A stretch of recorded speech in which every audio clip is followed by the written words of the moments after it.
Olá para você que acompanha o blog da Marielle Martins. Hoje nós estamos dando sequência à nossa série de entrevistas com os pré-candidatos à Prefeitura de Ponta Grossa. Na última semana conversamos com a prefeita Elizabeth Schmidt, do União Brasil, que é pré-candidata à reeleição, e hoje estamos aqui para conversar com o deputado federal Aliel Machado, do PV. Seja bem-vindo, Aliel. Obrigada por aceitar o nosso convite. Olá, Marielle. Olá a todos que acompanham o seu trabalho, o seu blog. É uma alegria estar aqui para poder conversar sobre a nossa cidade. Ariel, sobre a sua pré-candidatura, né, porque hoje a gente só pode falar sobre pré-candidatura, à Prefeitura de Ponta Grossa, ela é definitiva? Você de fato vai concorrer ou existe uma possibilidade ainda de você, de repente, não ser candidato? O momento da pré-candidatura é um momento para você construir um projeto, para você aglutinar pessoas, partidos, ideias, e a consolidação só acontece na convenção. A própria lei proíbe de falar sim, eu vou ser. Quem falar isso está cometendo um erro. Sim. Nós estamos preparando esse projeto, eu estou muito feliz, estou muito animado, eu estou numa perspectiva muito positiva, porque a gente vai participando dos debates, da montagem do plano de governo, das ações, e aquilo vai tomando corpo. Não se torna uma decisão só tua, se torna uma decisão coletiva. Então nós estamos, sim, de maneira crescente, nosso plano de governo está ficando muito bonito, robusto, está ficando de uma maneira que eu estou me sentindo muito contemplado com todas as pessoas que estão participando, e no momento adequado isso se oficializa como uma candidatura oficial. Mas hoje é uma pré-candidatura. Não, mas eu pergunto isso no sentido assim, porque a gente sabe que estamos num período aí de muitas conversas, né, o que é bastante natural, conversas com outros pré-candidatos, claro, como você deixou claro, a gente só pode falar em pré-candidatura. A pergunta foi no sentido assim, de que você quer concorrer, não vê possibilidade de composição com outros candidatos. Eu decidi ser pré-candidato, busquei esse apoio do meu partido, da federação, das pessoas, estamos construindo isso. Mas essas conversas são naturais. Eu tenho muito receio de passar uma impressão, uma imagem, ou de autoritarismo. É o momento de dialogar, é o momento de dialogar com outras frentes, com outros partidos. Se eu digo que não abro mão de jeito nenhum, como que eu converso com outros partidos? Isso dificulta e mostra aquilo que eu sempre combato, que é o individualismo daquele que quer ser por si só. Então, eu tenho que conversar com muitas lideranças que, inclusive hoje, são pré-candidatos. Como que eu vou conversar com eles impondo isso? Por isso que as conversas têm que acontecer, e esse é o momento do diálogo, é o momento de construção, e fica lá para o processo de definição, que são as convenções, onde todos os partidos precisam tomar as suas decisões, essa decisão final. Que eu quero ser candidato? Claro que eu quero. Que eu estou preparando isso? Estou preparando, estou aqui com você, estou construindo um plano de governo e estou muito animado. Eleição passada eu também queria. Eleição passada eu também era pré-candidato. Eleição passada eu também construí um plano de governo. Mas chegou no momento, num diálogo com outro grupo, que também tinha pré-candidaturas, que estavam conversando, que por decisão de tentar fortalecer a busca por um projeto de cidade não pessoal, nós fizemos uma composição. Então, os diálogos acontecem, as conversas acontecem, e eu espero que, dessa vez, eu possa ser o representante desse grupo. Né? Por falar nisso, como é que está a sua relação hoje com o grupo do Juscelito Canto, né? Porque lá atrás foi exatamente isso que aconteceu. Você não foi candidato, aí foi a Mabel, né, que foi candidata, inclusive foi para o segundo turno com a Elizabeth.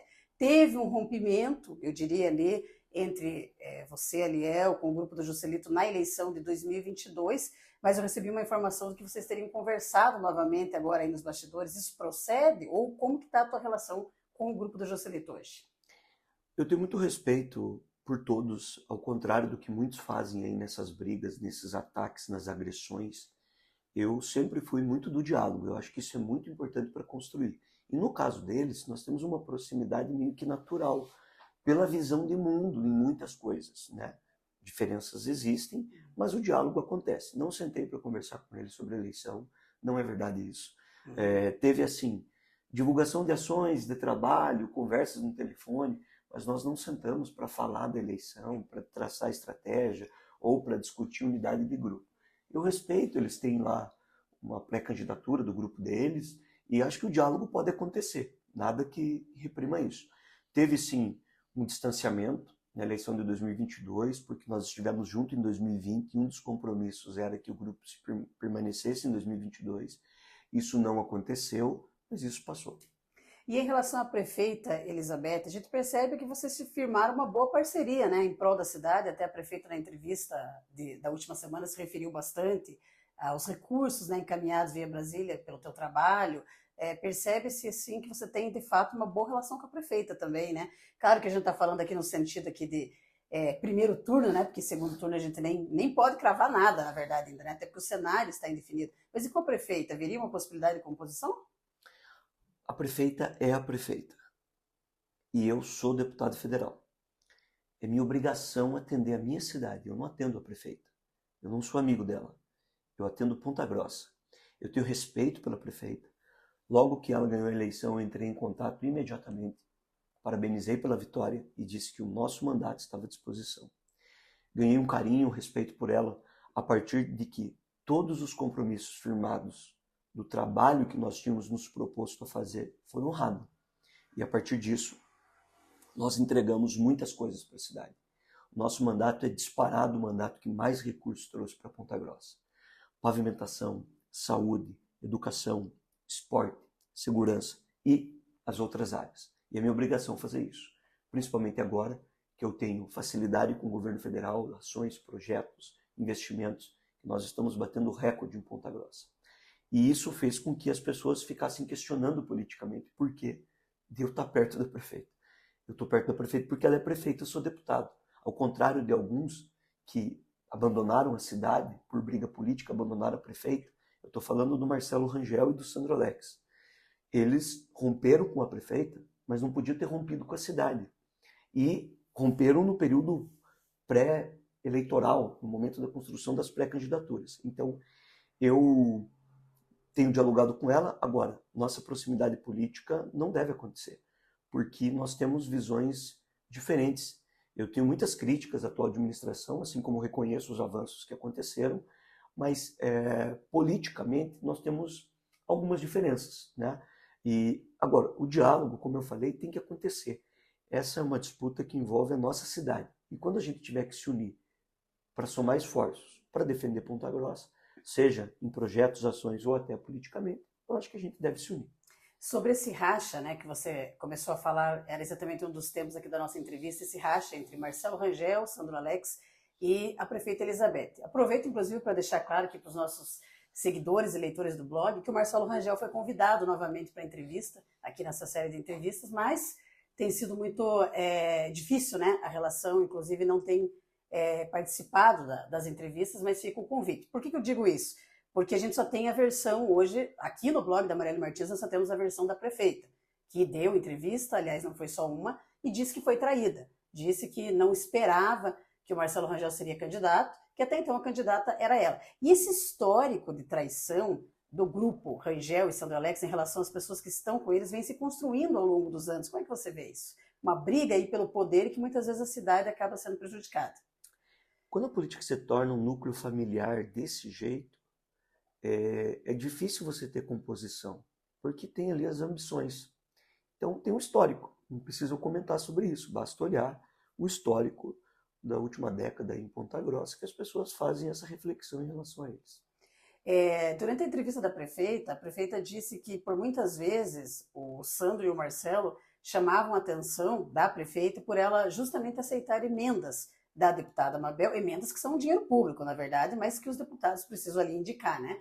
Então ela disse que ela recebia recado deles, recados negativos, porque aceitava essas emendas vindo de outros deputados, como por exemplo a deputada Mabel, e também as suas emendas, né, como deputado federal. E ela disse na entrevista que ela tinha obrigação de aceitar porque as emendas, os recursos vinham para a cidade, né, e que achava que aquilo não era correto. Como é que você vê isso? Duas pessoas que são do cenário, no caso aí do Marcelo e do Sandro, o Sandro não assumiu o mandato novamente pela segunda vez, é secretário de infraestrutura, o Rangel até esses dias era secretário de inovação, agora voltou para a Assembleia, quer dizer, pessoas que estão aí ligadas ao governador do estado, mas se incomodando, por exemplo, com as suas emendas. Isso é uma denúncia muito grave. Isso ultrapassa o espectro de disputa política. Isso é uma situação que pode se considerar até uma improbidade administrativa, porque é obrigação de todo gestor público entregar o trabalho, ser transparente, ter uma articulação para prejudicar o andamento de um outro mandato, para prejudicar o andamento de obras de infraestrutura da cidade, quando diz que não quer aceitar um recurso, não quer que eu traga os médicos que eu trouxe para atender as pessoas? Quando eu digo que eu trouxe um recurso, não quer que eu traga os equipamentos que eu trouxe para salvar vidas? As ambulâncias? Isso é muito grave. E isso me lembra a gestão do Marcelo, quando eu tinha muita dificuldade. Talvez porque ele era irmão do outro deputado, equipamentos, ações, eu ficava insistindo com a prefeitura, olha, o dinheiro está na conta faz tempo, eu preciso entregar, eu preciso fazer. E isso dificultava muito as ações. Então o diálogo político é muito importante. Deixa a disputa de lado. As pessoas ficam perguntando, será que você é candidato mesmo? Porque parece que não. Por que parece que não? Ah, porque você está participando de ato, ajudando a prefeita, Ponta Grossa. Eu falei, mas deixa a disputa lá para a eleição, não é minha obrigação fazer isso. As próprias pessoas acham estranho isso, porque isso é uma coisa meio que comum. Eu faço política diferente. A política, para mim, tem uma nova lógica. E eu pretendo e faço isso com muito gosto. Deixa a disputa eleitoral lá para frente. Me parece que não é isso que acontece. Eu estou fazendo um comentário com você agora, porque é uma informação muito grave que a prefeita está dando. Isso ultrapassa, eu repito aqui, isso pode se considerar um crime e precisa ser apurado. E ainda bem que a prefeita não aceitou esse tipo de pressão, né, de situação, porque a cidade não merece isso. Aliel, em 2016 você concorreu à Prefeitura de Ponta Grossa, inclusive foi ao segundo turno com o Marcelo Rangel, fez uma expressiva votação, e lá atrás o próprio grupo deles já utilizava o discurso para vencer a eleição da direita contra a esquerda, o que muitas vezes acabam deixando de lado a discussão de propostas para a cidade em torno desse discurso. Agora, novamente, ainda em pré-cenário eleitoral, como estamos falando aqui, eles já começaram com essa mesma linha, de que a eleição em Ponta Grossa vai ser a direita contra a esquerda, eles se colocando evidentemente como direita, por conta dos partidos, né, que estão com eles, com a questão também do apoio do Ratinho, e partidos ligados ao ex-presidente Bolsonaro, que, como você sabe, fez uma expressiva votação em Ponta Grossa. Eu queria a tua opinião nesse sentido.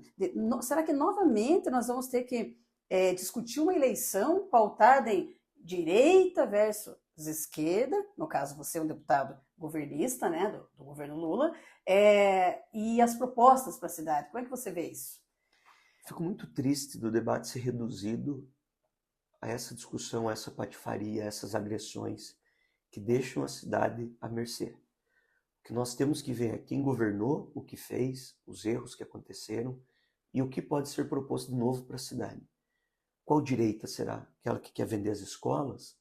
Aquela que é contra as crianças se vacinarem? Qual direita que eles estão falando? Qual esquerda? Eu moro em Ponta Grossa, amo minha cidade, moro numa vila, fui presidente da Câmara, tenho uma vida ilibada e tenho sonho de contribuir mais com a minha cidade. E a discussão que vai acontecer, eles vão puxar para esse cenário, que é um cenário de baderna, de bagunça, que é um cenário de agressão, e eu vou mostrar o meu trabalho, as ações, as propostas, o plano, as pessoas que estão comigo, as pessoas competentes, capazes de dar uma nova visão, de dar uma nova perspectiva para a cidade. E essa é uma discussão que, veja, só de você estar perguntando, eles estão conseguindo fazer isso. E eles estão fazendo isso porque eles não têm. Mas é que eu pergunto justamente para a gente ir para outro ponto, né? Não, mas está certo, mas eu estou dizendo, é a estratégia deles de atuação. E é uma estratégia que tenta desviar o foco sobre as ações importantes de serem discutidas na cidade, da capacidade, da experiência e das ações. Por outro lado, hoje, eu tenho condições de aglutinar forças e trazer os investimentos, recursos capazes de fazer com que a nossa cidade entregue aquilo que se compromete com as pessoas, né? Então é uma discussão que vai acontecer e nós vamos fazer esse enfrentamento. E se a gente pegar, por exemplo, aí a eleição de 2022, onde o Bolsonaro fez, aí, se não me engano, 64% dos votos em Ponta Grossa, o Lula foi em torno de 34%, vou falar percentual, que é mais fácil falar a votação. Ou seja, se a gente analisar, evidentemente que o Bolsonaro venceu na cidade de Ponta Grossa, e isso também vai ser utilizado, e acaba sendo uma certa dificuldade para você nesse sentido, para você ser um deputado, né, que tem uma linha, que tem uma posição, e que é um deputado, como eu disse, governista. Nós estamos aí com o governo do Lula. Como é que você vai trabalhar isso aí, que eu digo, vamos falar aí do período aí, quando começar de fato a campanha, lógico, porque também acaba afetando aí na questão até de votos, né? O que essa discussão tem a ver com a unidade de saúde que está abandonada? O que essa discussão tem a ver com a UPA que está superlotada? O que essa discussão tem a ver com o transporte que não foi planejado? Essas discussões precisam ser sobre Ponta Grossa. Eu acredito que o nosso povo deixa de lado. As pesquisas mostram isso. A interferência fica para os extremos. Extremo não é bom em lugar nenhum. Não é bom extremo de esquerda, não é bom extremo de direita. E o que nós temos que discutir aqui é Ponta Grossa. As condições que nós temos de entregar com qualidade um serviço que a população merece. Eu já fui gestor. Eu fui presidente da Câmara. As pessoas viram como eu trato o dinheiro público, como eu ajo dentro da gestão para corrigir as coisas. E eu sei os problemas e as ações que a cidade tem e eu tenho as condições de trazer os recursos para que a cidade melhore. As pessoas não querem saber de onde está vindo. Elas não querem saber quem está presidindo o Brasil ou não. Elas querem saber que se resolva o problema delas. Pelo menos a grande maioria. As pessoas que querem o desenvolvimento, o crescimento da cidade, investimento em infraestrutura, os nossos empresários que querem menos burocracia, que querem a cidade pujante, que querem a cidade sendo destacada no cenário nacional, que querem a cidade com condições de dar o crescimento que a cidade merece. Então, esse é um debate que vai ficar para os extremos. Eu acredito que a interferência geral não deve atingir a população, porque a população não quer o grupo que está aí. E a prefeita, por mais que tenha um rompimento com o Marcelo, é a continuidade de um trabalho que está na prefeitura há muitos anos. E é isso que é fato sobre Ponta Grossa. E é isso que as pessoas vão discutir. Não é o que eu estou dizendo, é o que é. Sobre a cidade de Ponta Grossa, você citou aí um dos pontos que eu acho que é o mais frágil. Inclusive a prefeita admitiu na entrevista que considera a maior fragilidade da gestão dela a saúde.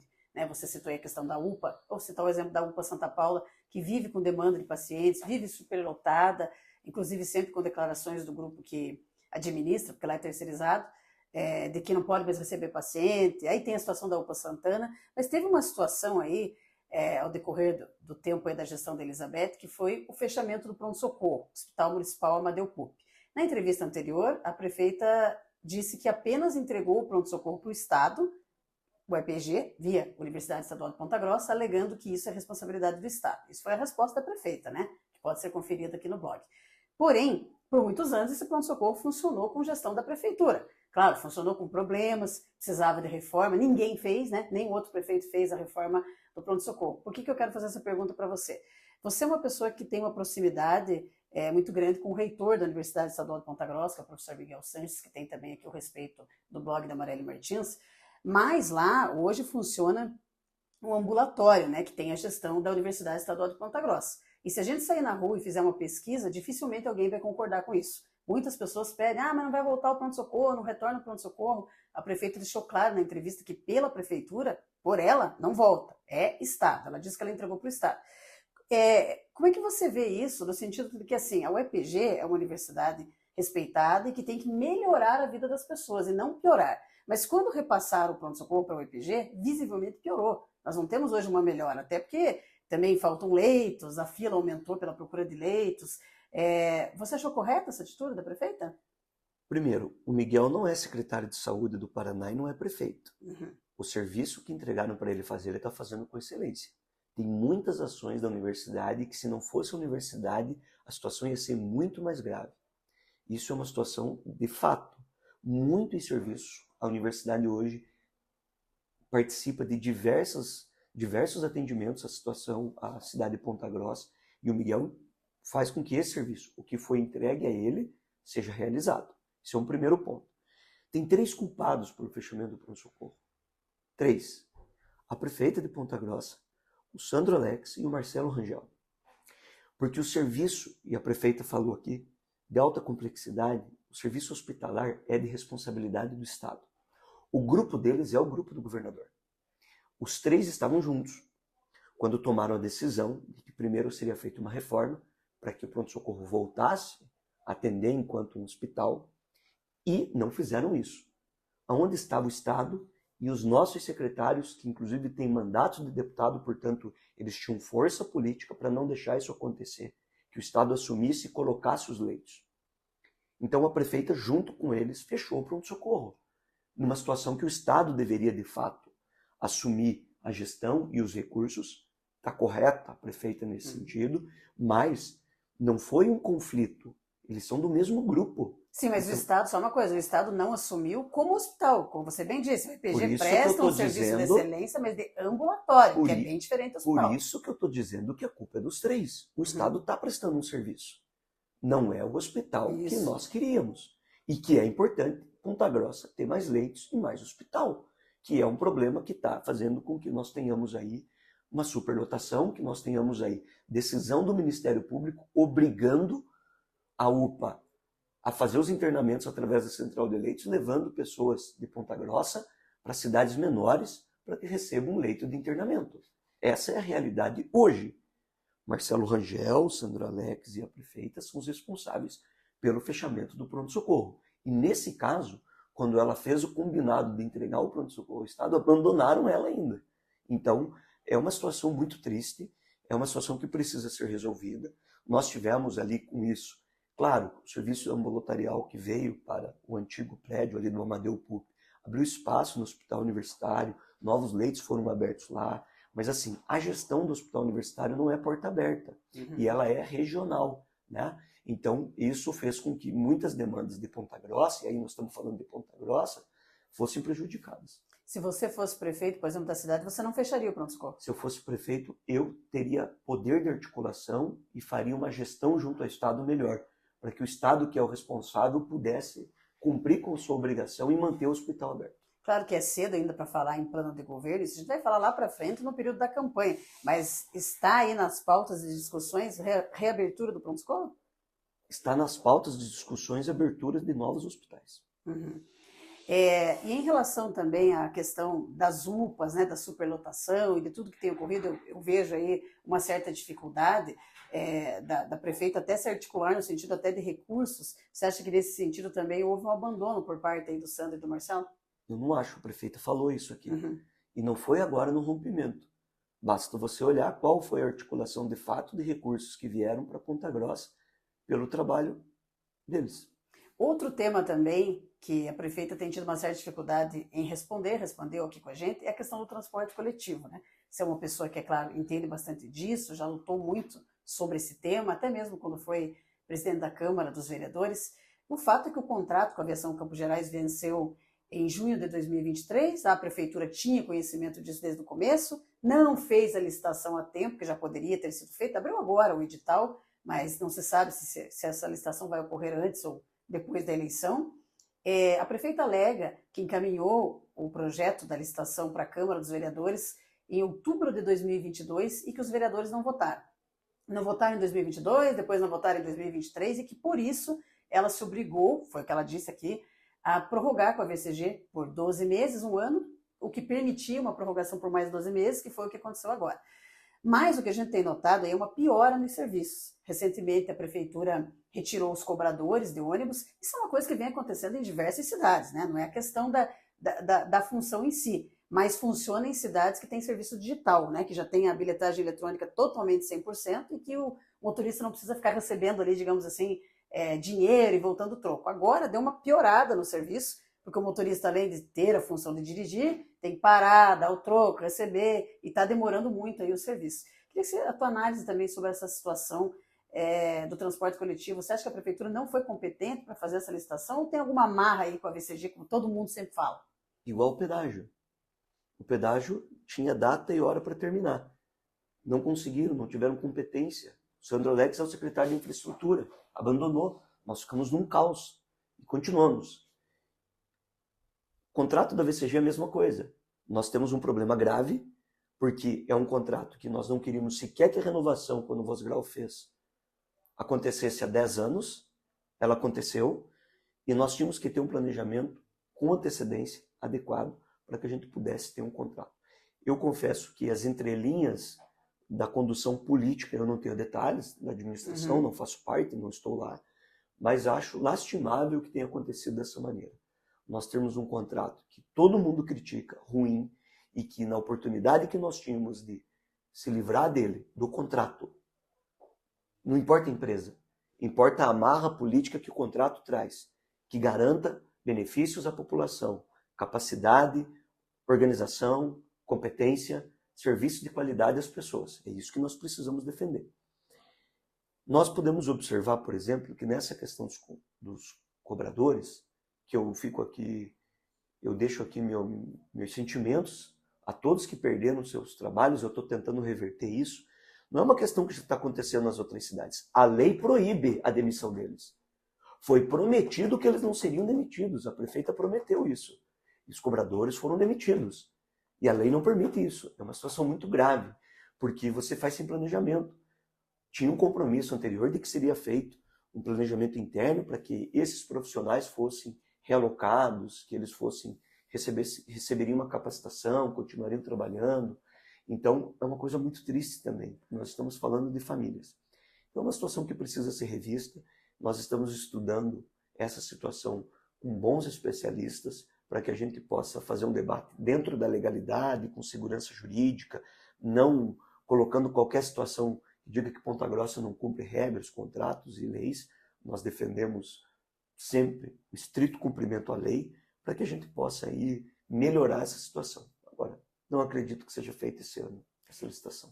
Em relação ao governo do presidente Lula, claro que a gente não tem nem tempo suficiente aqui para fazer uma análise mais completa, mas eu vou falar daquilo que pega exatamente no bolso da população. Quando a gente vai no supermercado hoje, por exemplo, a gente nota um preço bastante alto dos alimentos. Claro que a gente teve períodos aí de chuva, tem questão de clima que afeta, mas existe também a questão econômica. Por exemplo, você vai no mercado hoje aí, você deve perceber que um pacote de arroz está custando R$30, por exemplo. Alguns 30, 35, eu estou dando exemplo, estou indo no básico mesmo, cesta básica, enfim, alimentos que são de consumo aí básicos, né? Que não tem como fugir disso. Por ser um presidente, né, que tem uma linha, que vinha de uma linha de, quando eu for eleito, o pobre vai voltar a comer picanha e todo aquele discurso do Lula, que a gente nota que isso não aconteceu na prática ainda. Tivemos alguns avanços, mas nem tanto. Queria que você falasse um pouquinho sobre isso também, porque muito do que o Lula disse na campanha ainda não chegou para a população mais pobre. Bom, essa é uma análise de economia complexa. Eu não tenho cargo lá no governo, porque eu tenho que criticar, eu critico. Nós estamos vivendo um problema grave, que envolve a questão dos juros no Brasil. A questão dos juros trava o crescimento da economia, os investimentos, as ações. Isso envolve o Banco Central também. Isso é muito grave, está tendo um conflito nisso que prejudica a economia. Mas o governo vem tomando atitudes e ações, como, por exemplo, essa que ele acabou de cancelar, porque descobriu uma falcatrua da importação de arroz, para que a gente tenha um equilíbrio em relação aos preços. Nós temos um controle da inflação dentro da meta, coisa que é primordial para que isso aconteça, e programas e ações concretas que voltam a cuidar das pessoas. Tinha sido proibido o aumento real do salário mínimo. O salário mínimo volta a ter aumento real dentro desse governo, que é uma priorização do cuidado com as pessoas. O programa Bolsa Família voltou com novas regras, atendendo as pessoas que mais precisam. Programas sociais específicos, como, por exemplo, o Pé de Meia, que paga um valor para um aluno carente de uma escola mensalmente, colocando ali uma casta de proteção às nossas crianças, aos nossos jovens. Outras ações importantes de investimento que vai vir a colheita. O governo mudou o arcabouço fiscal, tem um controle, tem um ajuste fiscal, não é uma bagunça. Nós temos problemas que acontecem, como, por exemplo, o Rio Grande do Sul, que é uma situação inesperada, apesar dos problemas ambientais graves que a gente sempre denuncia, mas que fazem com que o governo tenha que ter um remanejamento de recursos muito grande. A gente está falando aí de muitos bilhões de reais para atender essas emergencialidades. Mas as ações estão sendo feitas. Vamos pegar concretamente Ponta Grossa. Ponta Grossa recebeu 30 novos médicos que estão sendo pagos diretamente pelo governo federal para atender as pessoas. Todas as unidades básicas de saúde hoje de Ponta Grossa têm um médico do governo federal, pagos pelo governo federal. Ponta Grossa voltou a ter investimento, obras. Essas obras não é só o tijolo e o lugar. Essas obras geram empregos. Essas obras fazem com que pessoas consigam ter renda, gastem, ajuda o comércio, ajuda o empresário. Nós temos investimentos aqui de infraestruturas que nós não tivemos no governo anterior. E eu, quando converso sobre isso, falo, eu desafio você a me mostrar uma obra do governo federal no passado, no último governo. Então, essa é uma discussão nacional. Claro que muita coisa precisa ser feita. Correções precisam ser feitas ainda dentro do governo. A questão da economia depende do Congresso, depende de uma situação de articulação que não é fácil. Nós podemos observar aí as decisões que estão sendo tomadas a diversas vontades do governo, e é uma situação muito grave. A situação dos alimentos é o que mais nos preocupa, porque a gente sabe que isso impacta diretamente de maneira muito forte as pessoas mais simples, aqueles que mais precisam. Então, o governo vem tomando algumas atitudes, acho que corretas, porém morosas. Outras situações precisam ser feitas. Essa situação da importação do arroz é uma vergonha. O que aconteceu? Descobriram uma fraude e cancelaram. Mas será que não dava para ter cuidado antes? Será que o governo não falhou? Será que é só no arroz? Será que outras ações específicas dessa disputa de mercado não poderiam ser feitas? Essa é uma indagação. Eu, como parlamentar, acompanho aquilo que eu acho que é importante. Já votei contra o atual governo. Voto contra quando eu não concordo, quando eu acho que é errado. Por exemplo, teve uma discussão na reforma tributária que envolvia um incentivo para outros estados que prejudicaria o Paraná. E o Lula estava defendendo aquele incentivo. E eu votei contra. Não, isso está errado, eu vou defender o Paraná. Então, essa é uma discussão que eu acho que é muito importante a gente ter essa independência para a gente defender aquilo que a gente acha que é correto. Aliel, sobre a tua votação em Ponta Grossa nas últimas eleições, a gente percebe que você foi eleito, claro, não só por Ponta Grossa, mas como também pelos municípios da região e outros que nem são da região, né, que você tem alcance, porque para deputado federal é assim, né, não é só o voto da cidade. Mas percebe-se que em Ponta Grossa você reduziu a votação quando a gente compara com outras eleições. A que fatores você acha que teve essa redução? Bom, eu tinha feito 25 mil votos na eleição de 2018 e na eleição de 2022 fiz quase 21 mil votos. Eu acredito que isso aconteceu pelo número de candidatos. Então teve mais candidaturas fortes na cidade e isso fez com que tivesse uma divisão. Mas eu fico feliz porque o índice nosso de votação tem uma consistência e porque nós temos trabalho realizados na cidade inteira. E eu ouço de muitas pessoas isso. Então foi feita uma campanha muito forte, que Ponta Grossa tinha que ter mais deputado, e teve muitos outros candidatos, e teve uma divisão maior. Mas não acredito que seja nada em relação ao Aliel, outros candidatos também diminuíram a votação. Em relação ao partido que você está hoje, ao PV, queria saber se está tudo bem hoje, né, no PV, porque você tem um histórico que você se elegeu em Ponta Grossa pelo PCdoB, né, depois você foi para a Rede, e depois para o PSB e agora no PV. A gente já falou sobre isso em outras entrevistas, mas acho que é um momento também para levantar esse assunto. Por que tantas mudanças partidárias? Porque eu não sou amarrado a partido. Porque quando o partido comete um erro ou quando você não dá certo, você não pode ficar. O partido, eu digo que é quase igual um casamento. Você está tóxico, você está ruim, você não tem que ficar, ninguém é obrigado a ficar. Estou muito bem no PV, isso demonstra e isso vai contra aqueles que me criticam, que ficam falando de partido. O meu compromisso é com uma causa, eu nunca mudei, tanto que a minha linha sempre permaneceu a mesma.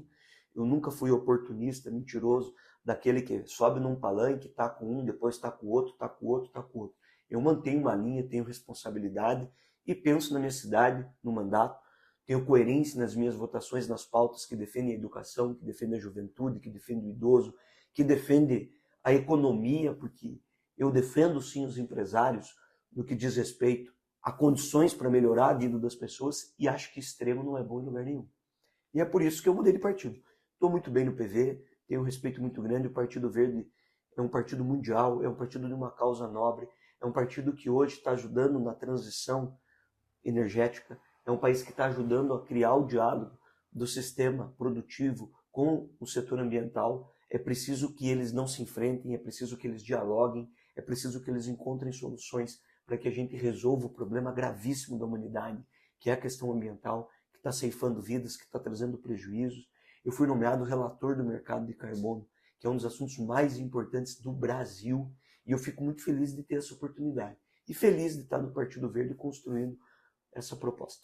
Sobre as discussões em Brasília, eu vou destacar a do momento, né, que é que tem sido a mais polêmica, que é esse PL do estupro, né, que está sendo chamado aí. Teve, inclusive, até uma encenação de atriz essa semana no Congresso, foi uma coisa pavorosa. Qual é a tua opinião sobre esse projeto? Eu sou contra o aborto. Eu sempre fui, eu sou católico e acho que isso é uma decisão muito pessoal das pessoas. Mas eu defendo hoje o que já está na lei. A lei hoje diz que criança que foi estuprada, uma mulher que foi estuprada, pode realizar o aborto, criança anencéfala, ou seja, constatado que não tem o cérebro ali, ou mulher que seja estuprada. Então nós temos 3 casos. A mulher que pode perder a vida, criança ou uma mulher estuprada, ou no caso da criança ser anencéfala. Eu acho um absurdo a colocação dessa proposta para trazer um debate. Eu acho que o próprio aborto já é uma decisão muito difícil, muito agressiva, que deve doer muito. Só a mulher para saber disso. Acho até ruim homens ficarem comentando sobre isso. E acho que nós temos que deixar do jeito que está na lei, porque a lei hoje já traz essa previsão. O aborto não é legalizado no Brasil. Não pode ter aborto no Brasil.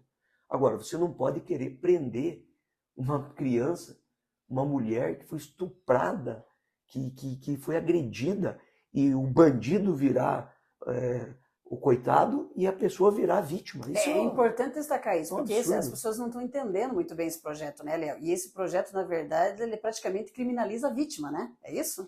Vamos explicar aqui, então, para as pessoas. Hoje, tem 3 possibilidades de aborto no Brasil. A mulher que é estuprada, a anencefalia, que é a criança que não tem cérebro, ou quando é constatado que a gravidez pode causar a morte da mãe. Isso já existe, já é lei. Isso já é lei.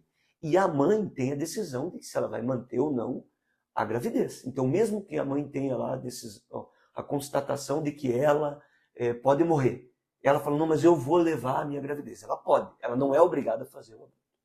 O que o projeto está propondo é, depois de 22 semanas, se a mulher foi estuprada, se uma menina de 15 anos, se a tua filha foi estuprada, se ela foi agredida, ela vai ser obrigada a manter a gravidez de um estupro. Ou seja, se ela não fizer isso, ela pode ir para a cadeia e a proposta é que ela vai ficar presa mais tempo que o estuprador. Isso daí é inadmissível. Isso é um crime. Isso é voltar para o tempo medieval. Isso é achar que a mulher é um objeto. Isso, agora sim, vamos sair. A pessoa que está olhando, eu sou católico. Eu sou contra você ter uma liberdade do aborto. Acho que tem que ser tratado como questão de saúde pública. Você não tem que ir para o lado da punição, porque a punição não vai resolver. A punição faz com que a mulher rica saia daqui e vá fazer o aborto onde é permitido. E que a mulher pobre faça escondido, tenha a perda da sua vida, da criança, etc. Você tem que ter uma orientação, um sistema de saúde que vá lá e mostre as consequências. Se de fato ela quer aquilo mesmo, que o Estado pode apoiar, que ela vai ter um acolhimento. Se ela tiver tudo isso, ela vai decidir não abortar em muitos dos casos. Então é uma situação que tem que ser tratada como questão de saúde pública. Agora, esse projeto é um projeto de canalhas. Esse é um projeto de pessoas que eu fico triste de ter que debater esse assunto, porque elas estão usando a dor, o sofrimento e trazendo um debate que não deveria nem de acontecer. Ariel, em outras entrevistas, outra conversa, né, que a gente teve, na verdade, você me falou ao blog da Marielle Martins, que a tua candidatura é a única que representa em Ponta Grossa hoje um nome que nunca governou a cidade de Ponta Grossa. E, de fato, né, você nunca foi prefeito de Ponta Grossa. Porém, você tem pessoas, né, que estão aí nos bastidores, como você disse, construindo essa candidatura, que são ligados, por exemplo, ao PT, como o ex-prefeito Péricles, né, que já governou a cidade. Até que ponto você acha que a tua candidatura, de fato, ela é uma opção única, partindo do ponto de vista que tem pessoas que já governaram a cidade e que estão aí trabalhando com você? As pessoas podem olhar como eu fui presidente da Câmara. Lembra que teve o caso da cassação de uma vereadora que era do PT? Ana Maria. Teve outras situações. Eu tenho personalidade, faço um enfrentamento daquilo que eu acho que é correto e estou construindo com pessoas que eu confio, pessoas que têm experiência. Ninguém sabe de tudo sozinho. E eu acho que um projeto que envolve uma candidatura à prefeitura não é um projeto individual, pessoal. Não é aquele eu quero ser, eu sou o bom. Você tem que construir.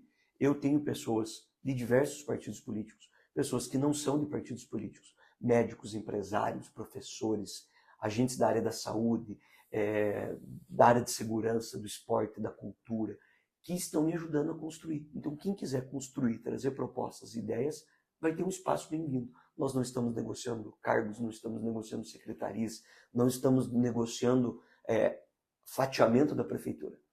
Agora, eu sou o único que não governei. Eu sou o único que estou propondo, eu digo das candidaturas mais fortes, né? Sim, claro. As 4 candidaturas, pré-candidaturas mais consolidadas. E nós estamos construindo uma proposta onde as pessoas vão poder decidir se elas querem voltar para o passado, se elas querem continuar como está, ou se elas querem dar uma oportunidade dentro do que nós vamos apresentar, elas têm que analisar isso para ter uma nova perspectiva. E sobre a questão de abandono de mandato, e isso vale não só para você, como, por exemplo, o Marcelo Rangel, o Sandro, que não assumiram o mandato, né? O Sandro, pela segunda vez, é secretário de Infraestrutura, o Marcelo não assumiu o mandato como deputado, foi secretário de Inovação, agora voltou para a Assembleia por questões eleitorais. Lá atrás, né, quando ele foi candidato, ele era deputado, né, e acabou saindo da Assembleia para ser candidato a prefeito, foi eleito. A Mabel, quando foi candidata na campanha passada, foi muito criticada também, porque daí se fosse eleita não seria mais deputada. No teu caso é a mesma coisa, aí você é deputado federal, vamos supor, estamos fazendo uma suposição aqui, né? Que você seja eleito prefeito de Ponta Grossa, você deixa de ser deputado, que torna a situação de Ponta Grossa um pouco pior, porque hoje nós só temos você como deputado de Ponta Grossa, porque o Sandro não assumiu. Como é que você vê isso também? Porque as pessoas depositaram o voto para que você fosse deputado, não prefeito. 21 mil pessoas depositaram o voto para que eu fosse deputado. Eu só vou ser prefeito se eu tiver mais de 50% dos votos da cidade, e essa decisão cabe à cidade de Ponta Grossa. Mas essa é uma discussão que é pequena, Ponta Grossa. Essa é uma discussão que tem que valer para cidades pequenininhas, que não tem expressão. Ponta Grossa tem vida própria. As grandes cidades do Brasil têm nas maiores figuras políticas os seus pré-candidatos, que são senadores e deputados. O mandato acontece no meio. Isso fazia sentido há 2, 3, 4 décadas atrás. Ponta Grossa hoje é uma das grandes cidades do Brasil e Ponta Grossa não pode se apequenar nesse debate. Historicamente tem prefeitos eleitos aqui no meio do mandato de deputado. Agora, eu deixo de ter a influência, o poder e a força que eu construí em Brasília sendo prefeito, ou eu potencializo isso? Eu sou o único que conheço os caminhos onde existe o recurso. Eu sou o único que tem os caminhos necessários para dialogar e construir as alternativas para trazer os recursos necessários para fazer o que precisa ser feito. Eu não deixo de ter esse poder e essa força. Reduzir isso às emendas parlamentares é apequenar Ponta Grossa. A maioria dos recursos que eu estou conseguindo agora para Ponta Grossa não é por emenda.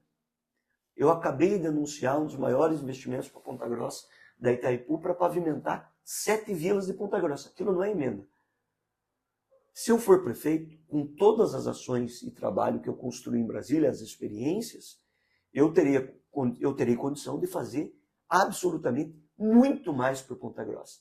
Então, isso que parece ser um empecilho e um problema, na verdade é a solução. Eu tenho perguntado para todos os pré-candidatos, e vamos seguir assim, sobre a questão da educação. Porque teve um projeto, que você até já comentou um pouquinho aí, mas um pouquinho mais a fundo, que passou de uma forma, assim, eu diria que a toque de caixa, pela Assembleia Legislativa do Paraná, um projeto do governador Ratinho Júnior, privatizando a gestão das escolas estaduais. Só que da forma como passou, né, a toque de caixa, com os vereadores não, os deputados, votando de forma online, inclusive com 2 votos aqui da região favoráveis. O deputado Moacir Fadel, que é de Castro, e o deputado Marcelo Rangel, que é de Ponta Grossa. Os 2 do PSD votaram a favor da privatização da gestão das escolas. Só que isso alvoroçou, né? Os professores, nós tivemos aqui em Ponta Grossa uma professora afastada, a professora Carmen, do Colégio Instituto de Educação, era diretora, foi afastada pelo governo do estado porque protestou, porque foi para greve e tal, mas acabou causando um certo pavor aí dos professores de que isso possa acontecer também nos municípios. Inclusive o Rangel já está enfrentando diversos protestos aí dos professores por conta do voto. Como que você vê essa iniciativa do governo do estado de privatizar a gestão das escolas? Eu também votei, porque isso começou em Brasília. Em 2016, eles colocaram a proposta de privatizar os serviços públicos essenciais, privilegiando o dinheiro. Isso é uma vergonha. Eu votei contra. Eu votei esse projeto contra lá atrás, quando começou em Brasília, em 2016. E eu sabia que isso podia acontecer, eu denunciei isso.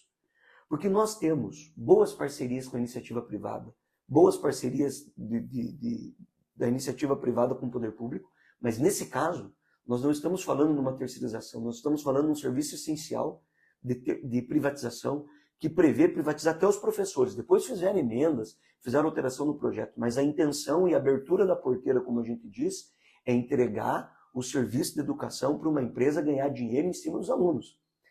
Sendo que muitas das ações de infraestrutura que o Estado deveria fazer não faz com as escolas. Isso é uma situação temerária. Ponta Grossa tem algumas privatizações já nas escolas. Nós temos empresas, inclusive empresas que não pagaram o salário dos funcionários. Nós temos um monte de mães de família aí que estão sem receber porque as empresas deram o golpe. Veja, elas exploram o trabalhador, prestam um serviço péssimo, porque elas não dão as devidas condições, e as pessoas que sofrem são as pessoas que precisam do atendimento, que é a população. Não é a gestão, mas muitos serviços em Ponta Grossa, nas escolas municipais, já estão terceirizados. Então é uma situação que a gente precisa tomar muito cuidado. Por quê? Nós estamos tratando do atendimento a um direito da população. Quando o poder público terceiriza um serviço, privatiza, ele está reconhecendo que ele é incompetente. Ele está dizendo, eu não consigo fazer, por isso eu fiz isso. Isso é uma vergonha. Isso é uma situação que a gente tem que tomar muito cuidado. Fico muito triste com esse projeto apresentado pelo governo do estado e acho que o caminho deveria ser outro para resolver o problema que nós temos na educação. Sobre a questão dos pedágios, Aliel, a gente tem que ser justo também. Você citou a questão do Sandro Alex, que eu também, inclusive, concordo, acho que é um dos pais aí do pedágio que nós temos hoje no Paraná, inclusive piorou muito o pedágio, porque ele é secretário de infraestrutura e ajudou a elaborar, né, o projeto. Só que você deve lembrar muito bem que isso começou a ser construído lá atrás na gestão do ex-presidente Bolsonaro. E o Lula, na campanha, disse que não ia aceitar aquele modelo e disse também que o pedágio do Paraná não ia passar de cincão, né, que ficou aquela história do famoso cincão. Ele fez um vídeo aí na campanha dizendo isso. E o que aconteceu depois? O governo Lula aceitou esse mesmo modelo de pedágio que foi implantado. Então hoje nós temos aí o Sandro Alex como um dos responsáveis pelo pedágio, o governador Ratinho Júnior, o presidente Lula e ainda o Renan Filho, né, que é um dos secretários ali, secretário de... Ministro, isso. Ou seja, há uma participação também do governo federal, não dá para dizer que é só o governo do estado, né? Não, não é o mesmo modelo. O modelo anterior apresentado pelo Bolsonaro e pelo Ratinho, que chegou ao Ministério dos Transportes, era um modelo de outorga. O modelo de outorga significaria um aumento ainda maior do preço que está. O que não significa que o que está bom. Uhum. Erraram também. O governo federal errou também em aceitar o que o Ratinho levou.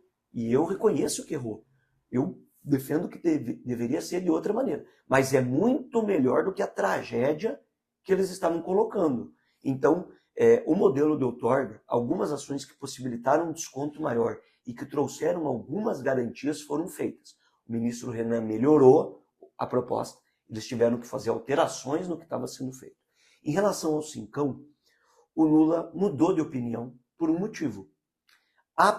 Havia possibilidade de ser feito o pedágio com R$5. Porém, esse pedágio de R$5 seria um pedágio só de manutenção de serviço. Aeromédico, sinalização. E ele proibia obras de infraestrutura. Então, o Lula mudou de opinião falando, não, se for só isso, é o que eu tinha proposto pelas informações que tinham chegado até ele, eu prefiro que seja feita uma nova discussão em relação aos valores, mas que as obras necessárias de duplicação, as obras de contorno, as obras de anéis rodoviários, anéis viários, viadutos, etc., pudessem ser colocados. Então, foi esse o motivo. Aliel, a gente vai ter tempo mais para frente para ter outras... Agora, eu estou fazendo uma leitura do que está. Eu quero lembrar para as pessoas que eu não sou gestor, eu tenho independência no meu mandato, como eu disse aqui. Coisas que eu concordo, eu ajudo, eu defendo, eu estou junto. Coisas que eu não concordo, eu critico, dou minha opinião e defendo porque é minha obrigação com as pessoas. Nós vamos conversar mais para frente em outras entrevistas, né? Provavelmente já no cenário de eleição. Eu quero agradecer, né, por você ter recebido o blog da Marielle Martins e deixo aberto o espaço para suas considerações aí no final da entrevista. Eu que quero agradecer a oportunidade, parabenizar você, que é uma jornalista independente, que coloca o dedo na ferida, que pergunta, que questiona, todos de maneira isenta. Nós não combinamos nenhuma pergunta aqui antes de... Com ninguém, nunca é combinado. De fazer essa conversa, isso é importante. E eu acho importante as pessoas acompanharem mais. Esse é o momento de discussão. Eu, Marielle, pouco falei sobre a eleição, eu não procurei ninguém, estava evitando falar sobre a pré-candidatura, porque eu tenho mandato, e o mandato de deputado, eu levo ele com muita responsabilidade, eu não queria misturar as coisas. Agora está chegando o momento, está chegando próximo das convenções, é o momento de discutir e se aproximar desse momento reservado pela democracia, para que a gente possa discutir o futuro da nossa cidade. É aqui que eu vivo, é aqui que eu moro, é aqui que mora minha família, é aqui que eu amo. Eu acho que a nossa cidade merece e pode muito mais. Obrigada, Léo. Lembrando que o blog da Marielle Martins terá na sequência, né, outros pré-candidatos que nós vamos conversar, todos foram convidados, né? Claro que a gente não pode obrigar ninguém a falar, mas espero, né, que todos topem o debate, até porque a gente precisa discutir a cidade. Obrigada a todos que nos acompanharam.